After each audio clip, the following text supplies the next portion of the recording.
예레미야 47장, 48장을 보겠습니다. 1절 한 절을 함께 읽겠습니다. 바로가 가사를 치기 전에 블레셋 사람에 대하여 선지자 예레미야에게 임한 여호와의 말씀이라. 앞장에 이어서 열방들에 대한 예언의 연속 부분으로 블레셋의 멸망을 예언한 말씀입니다. 블레셋 사람들은 초기 이스라엘 민족에게 큰 위협이 되었습니다. 이들의 위협은 이스라엘이 왕국을 세우는 요인이 되기도 하였습니다. 주전 12세기 초 또는 13세기경 가나안에 이주하여 온 민족입니다. 이 시기는 고대 근동 지역의 대격변기였습니다. 기존의 정치 체계가 붕괴되고 에게 유역에서 수리아나 수아시아를 거쳐 많은 사람들이 가나안과 애국 국경지로 이주해 왔습니다.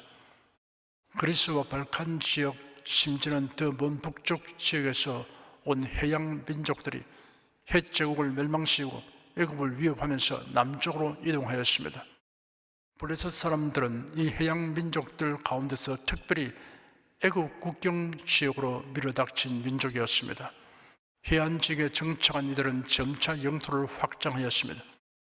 블레셋 사람들은 매우 호전적이었습니다. 그러나 정복한 가나안 원주민들을 추방시키지는 않았고 가나안의 문화를 도입하며 가나안의 통치자가 되었습니다. 군사력을 발전시켜 철병기와 병거를 사용하였습니다. 사울 왕은 블레셋과의 전투에서 전사하였습니다. 다윗이 왕위에 오른 후 블레셋에게 치명타를 주었습니다. 연전연승하였습니다. 블레셋의 히브리어 펠레세트에서 팔레스타인이라는 이름이 유래되었습니다.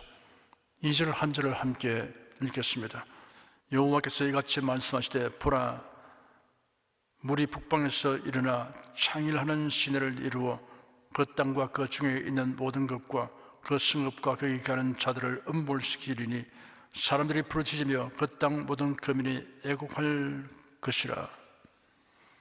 블레셋이 북방민족 바벨론에 의해서 멸망당할 것을 비유적으로 예언하였습니다. 바벨론의 기세를 마치 홍수가 나서 강이 범람하여 주변 지역을 휩쓸듯이 하는 것으로 표현하였습니다. 바벨론의 침공으로 블레셋이 당할 고통이 매우 극심할 것을 사람들이 부르짖으며 그 땅 모든 거민이 애곡할 것이라고 형용하였습니다. 블레셋은 아수르 제국의 침략으로 멸망되었으나 사실은 바벨론의 느부갓네살 왕이 정복하고 블레셋 사람들을 타국으로 이주시킴으로 블레셋의 역사는 끝나고 맙니다. 3절, 4절 두 절을 함께 읽겠습니다. 힘센 것의 굽치는 소리와 달리는 병거 바퀴 울리는 소리에 아비의 손이 풀려서 그 자녀를 돌아보지 못하리니 이는 블레셋 사람을 진멸하시며 두루와 시내에 남아있는 바 도와줄 자를 다 끊어버리신 날이 이름이라. 여호와께서 갑돌섬에 남아있는 블레셋 사람을 멸하시리라. 블레셋 사람들은 바벨론 군대 기마병의 말발굽 소리와 병거의 바퀴 소리만 들어도 두려움이 엄습하여 맥이 풀리고 힘을 쓰지 못할 징이 됩니다. 블레셋은 두로와 시돈이라는 큰 도시를 가진 베니게와 동명관계를 맺은 듯합니다. 베니게도 블레셋을 돕지 못한 것을 보면 베니게 역시 바벨론의 침략을 바라기 때문일 것입니다. 갑돌섬은 블레셋 족속의 출신지인 그레데 섬입니다. 그레데 섬에 남아있는 블레셋 사람까지 멸절하게 될 정도이니 종족이 완전히 멸망하게 되는 것입니다. 5절 한 절을 함께 읽겠습니다. 가사가 삭발되었고 아스글론과 그들에게 남아있는 평지가 멸망되었나니 네가 네 몸 베기를 어느 때까지 하겠느냐. 가사와 아스글론은 블레셋의 5대 도시 중에 속합니다. 이 두 도시가 멸망되었다면 남아날 도시나 성읍이 없습니다. 자기 몸을 자해하는 것은 극단적인 슬픔과 애통을 나타내는 이방인의 풍속입니다. 이런 자해 행위를 멈추지 못할 정도가 되니 더없는 비극입니다. 6절 한 절을 함께 읽겠습니다. 여호와의 칼이여, 네가 언제까지 쉬지 않겠느냐? 내 집에 들어가서 가만히 쉴지어다. 칼이 칼집에 들어가게 되는 것은 사륙행위가 그치는 것을 의미합니다. 블레셋 사람들은 바벨론 군대가 약탈과 사륙을 그치고 철수하기를 애절하게 소원하였습니다. 7절 한 절을 함께 읽겠습니다. 여호와께서 이를 명하셨은즉 어떻게 쉬겠느냐? 아스글론과 해변을 치려 하여 그가 명정하셨느니라. 블레셋의 멸망은 하나님의 정하신 뜻이기 때문에 그들의 기대와 소원은 허무하게 됩니다. 블레셋에 대한 바벨론의 침략은 그들이 하나님의 백성 이스라엘을 끊임없이 괴롭혀 온 것에 대한 하나님의 징벌이기 때문에 피할 길이 없었습니다. 결국 주전 604년경 바벨론에 의해 멸망당하여 블레셋은 역사의 무대에서 사라졌습니다. 48장 1절에서 마지막 절까지 함께 읽겠습니다. 모압에 대한 말씀이라. 만군의 여호와 이스라엘의 하나님이 이같이 말씀하시되 슬프다 너보여 그것이 황폐되었도다. 기랴다임이 수치를 당하여 점령되었고 미스갑이 수치를 당하여 파괴되었으니 모압의 층성이 없어졌도다. 헤스본에서 무리가 그를 모해하여 이르기를 와서 그를 끊어서 나를 이루지 못하게 하자 하는도다. 만벤이여 너도 적막에 들이니 칼이 너를 따르리로다. 호로나임에서 부르짖는 소리여 황무와 큰 파멸이로다. 모압이 멸망을 당하여 그 영아들의 부르짖음이 들리는도다. 그들이 울고 울며 루잇 언덕으로 올라가며 호로나임 내려가는 데서 참패를 부르짖는 고통이 들리도다. 도망하여 네 생명을 구원하여 광야의 들기나무같이 될지어다. 네가 네 공작과 보물을 의뢰함으로 너도 취함을 당할 것이요 그 모습은 그 제상들과 방백들과 함께 포로되어 갈 것이라. 바벨론은 자가 각 성에 이를 것인즉 한 성도 면치 못할 것이며 골짜기는 회파되며 평원은 파멸을 되어 여호와의 말씀과 같으리로다. 모압에 날개를 주어 날아 피하게 하라. 그 성읍들이 황무하여 거기 가는 자 없으리로다. 여호와 이를 태만히 하는 자는 저주를 받을 것이요 자기 칼을 금하여 피를 흘리지 아니한 자도 저주를 당할 것이로다. 모압은 예로부터 평안하고 포로도 되지 아니하였으므로 마치 술의 그 찢기 위에 있고 이 그릇에서 저 그릇으로 옮기지 않음 같아서 그 맛이 남아있고 냄새가 변치 아니하였도다. 그러므로 나 여호와가 말하노라. 날이 이르니 내가 그 그릇을 기울일 자를 보낼 것이라. 그들이 기울여서 그 그릇을 피게 하고 그 병들을 부수리니 이스라엘 집이 베델을 의리함으로 수치를 당한 것 같이 모압이 그못으로 인하여 수치를 당하리로다. 너희가 어찌하여 말하기를 우리는 용사요 전쟁의 맹사라 하느냐. 만군의 여호와라 일컫는 왕이 같이 말하노라. 모압이 황폐되도다. 그 성읍들은 연기가 되어 올라가고 그 택한 청년들은 내려가서 살육을 당하니 모압의 전이 가까웠고 그 고난이 속히 임하리로다. 그 사면에 있는 모든 자여 그 이름을 아는 모든 자여 그를 위하여 탄식하여 말하기를 어찌하여 강한 막대기의 아름다운 지팡이가 부러졌는고 할지니라. 디본에 가는 따라 네 영광 자리에서 내려 메마른 데 앉으라. 모압을 파멸한 자가 올라와서 너를 쳐서 네 요새를 파하였음이로다. 아로엘에 가는 여인이여 길 곁에서 지키며 도망하는 자와 피하는 자에게 일이 어찌 되는가 물을지어다. 모압이 피하여 수치를 받나니 너는 혹하며 부르짖으며 아론은 가야시 이르기를 모압이 황무하였다 할지어다.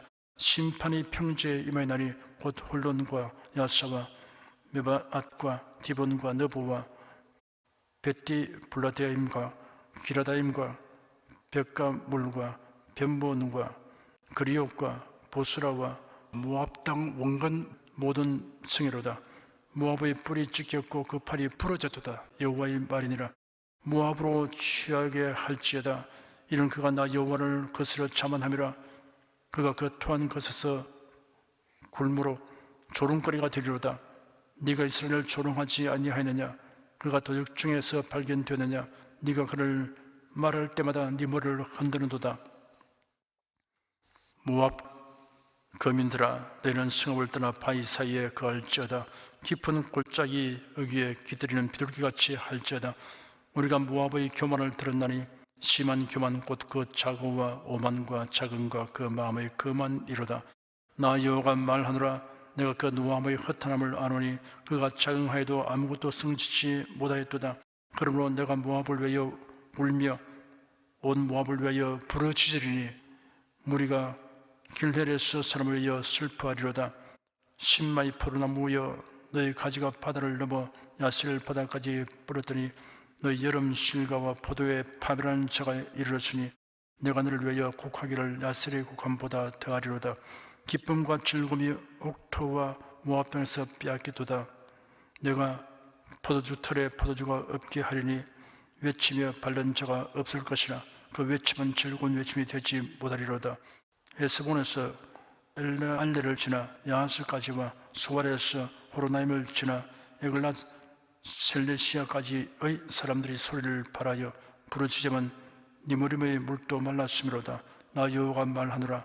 모압 산당에서 제사하며 그 신들에게 분양하는 자를 내가 그치게 하리라. 그러므로 나의 마음이 모압을 위하여 피리같이 소리하며 나의 마음이 길레르스 사람들을 위하여 피리같이 소리하나니 이는 거무왔던 재물이 없어졌음이니라. 각 사람의 두 발이 밀렸고 수염이 깎였으며 손이 비어졌으며 허리에 굵은 배가 들렸고 모압의 모든 지붕에서와 거리 각지에서 애곡함이 있으니 네가 모압을 재미없는 그릇같이 깨뜨렸음이니라. 여호와의 말이니라. 아하, 모압이 파괴되었도다. 그들이 애곡하는도다. 모압이 부끄러워서 등을 돌이켜도다. 그런즉 모압이 그 사방 모든 자의 조롱거리와 두려움이 되리로다. 나 여호와가 이같이 말하노라. 보라, 그가 독수리같이 날아와서 모압 위에 그 날개를 펴리라. 성읍들이 취함을 당하며 요새가 함락되는 날에 모압 용사의 마음이 구루하는 여인과 될 것이라. 모압이 여호와를 거스려 자만하였으므로 멸망하고 다시 나라를 이루지 못하리로다. 나 여호와가 말하노라. 모압 금이나 두려움과 함정과 올무가 네게 임하나니 두려움에서 도망하는 자는 함정에 떨어지겠고 함정에서 나오는 자는 올무에 걸리리니 이는 내가 모압의 불발을 해로 임하게 할 것이니라. 여호와의 말이니라. 도망하는 자들이 기진하여 헤스본 그늘 아래 서니 이는 불이 헤스본에서 바라며 화염이 시온의 속에서 나서 모압의 살적과 혼하는 자들의 정수를 사람이로다. 모압이여, 네게 화해도다. 그 모습 백성이 망하였도다. 네 아들들은 사로잡혀갔고 네 딸들은 포로가 되었도다. 그러나 내가 말이래 모압의 포로로 돌아오게 하리라. 여호와의 말이니라 하시니라. 모압을 심판한 말씀이 이에 그쳤느니라. 열방을 향한 하나님의 심판 경고 가운데 그 세 번째는 모압에 대한 하나님의 심판 예언입니다. 모압은 아브라함의 조카 롯의 자손입니다. 모압 자손들은 요단강 동편에 정착하였습니다.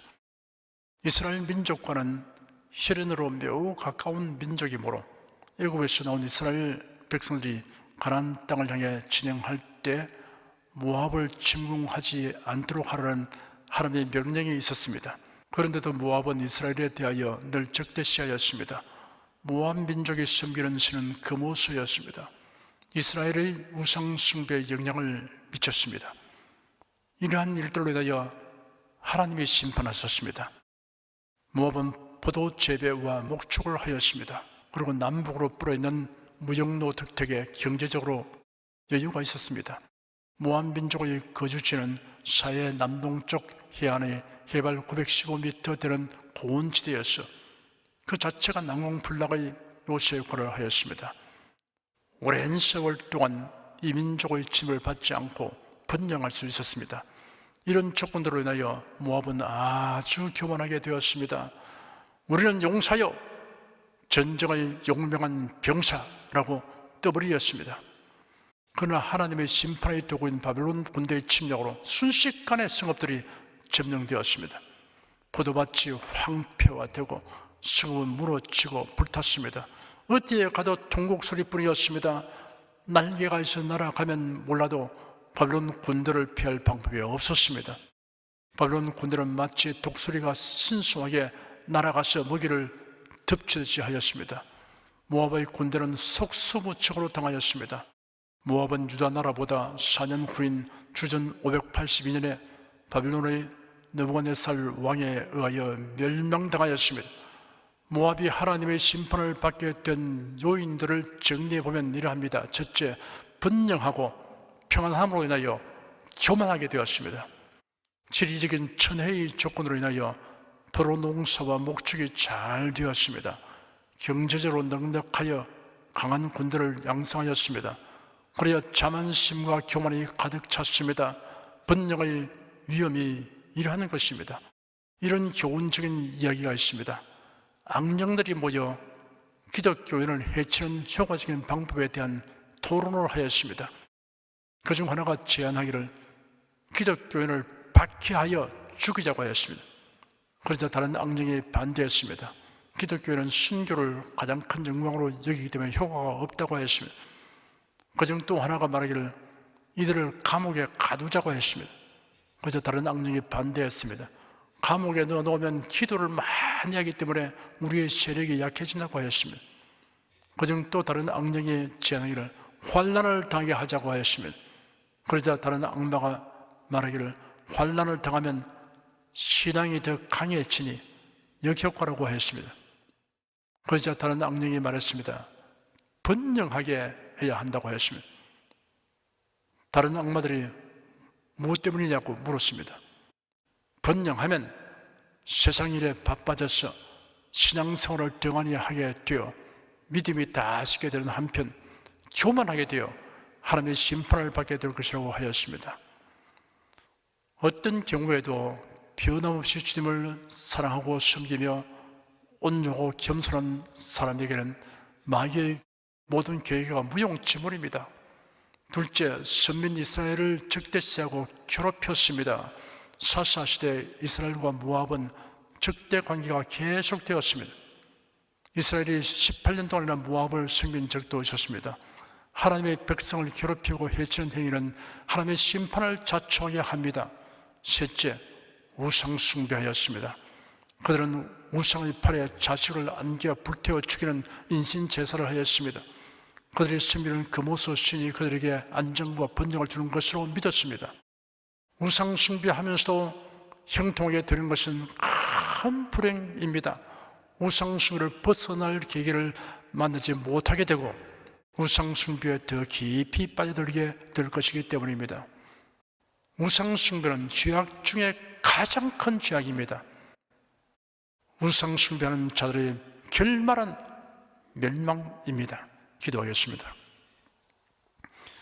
블레셋이나 모압은 이스라엘의 이웃 나라로서 이스라엘을 통하여 참되신 하나님에 대한 지식을 얻고 하나님을 경외하는 신앙을 가질 수 있었지만 이러한 기회를 선용하지 못하고 오히려 이스라엘을 압박하고 괴롭히는 것을 일삼다가 결국 나라가 망한 역사적 기록을 우리가 살펴보면서 교훈을 받았습니다. 사람은 일생 동안 하나님의 주신 고귀한 기회들을 수없이 만났지만 무지와 나태와 자만으로 인하여 그 혜택을 자기 것으로 삼지 못하는 경우들이 허다하다는 사실에 대하여 우리가 통찰력을 가지도록 깨우쳐 주시니 감사합니다. 기회를 포착하고 선용하는 지혜로운 인생이 되도록 주님 우리를 가르쳐 주시고 인도하여 주시옵소서. 주 예수 그리스도 이름으로 기도드립니다. 아멘.